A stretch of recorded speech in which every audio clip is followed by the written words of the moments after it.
Hi everyone, welcome to another episode of Rita's Book Club.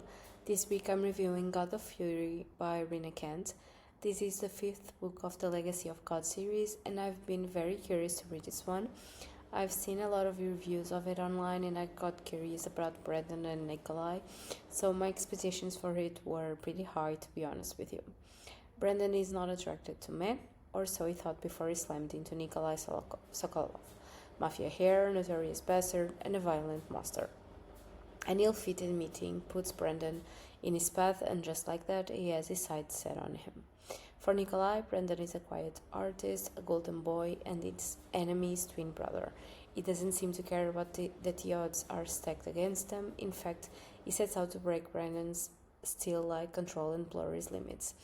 He thought his biggest worry was being noticed by Nikolai, but is learning the hard way that being wanted by a beautiful nightmare is much worse. So, as I was saying in the beginning of this video, my expectations for this book were so damn high.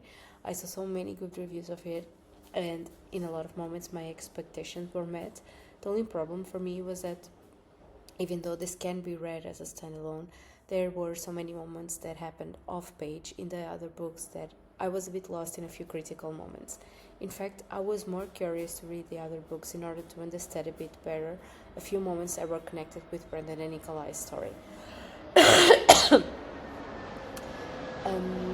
Nevertheless, I wasn't deterred and I read the whole book and I enjoyed it. The first few scenes between them, because one could feel the tension between them. The raw sexual tension was there from the very first moment, and I laughed a lot with Brandon's dismissals of Nikolai and this crush. That boy tried so damn hard not to show his true feelings, and how affected he was quickly becoming with Nikolai's antics. It really gave an edge to the whole story, which made it really easy to read. But what I loved more was the quiet understanding moments of the ending of their story. Nikolai was able to read Brandon in such a easy way that really made the love between them flourish, and for Brandon to feel it. He had a hard background, and a horrible thing happened to him when he was a teenager, but only Nikolai was able to see right through the act he was trying to put on. He was always able to see that there was something hurting his Brandon. And also, it happened the contrary. Nikolai was always hid behind the bad boy act, and he was in fact a bad boy and horrible in a lot of moments, but he also had a softer side with Brandon and even with his family.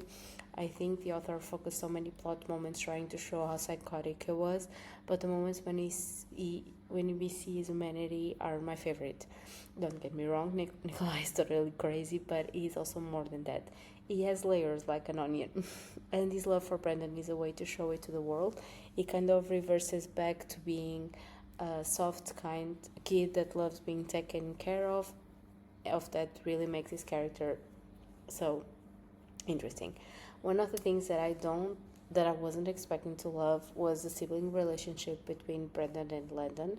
I wasn't understanding them in the beginning of the book, but the last few chapters opened my eyes to their connection, and I'm glad we got those heart-to-heart talks. In fact, I believe they were super important for Brandon to be able to move on from his past, and for Landon to understand what happened back then. Because I didn't read the previous books, I was only able to understand the other characters in a few moments. As I said, I was a bit curious in certain moments, especially with Brandon's sister, Nikolai's cousin, and how those two got together, because crazy to think of them together. And even with Landon and how he was able to make one of Nikolai's sisters fall in love with him. Honestly, I still haven't decided if I'm going to read the rest of the books in the series, because I got curious about a few characters, but not all of them. I'm definitely thinking about reading Kiss the Villain, because I got intrigued with Gareth and the story with his teacher, Caden. So we will see what I do in the future.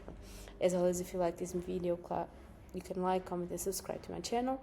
You can also follow me on Instagram at Rita's Book Club for more content. Thanks for watching. I'll see you next week. Happy readings.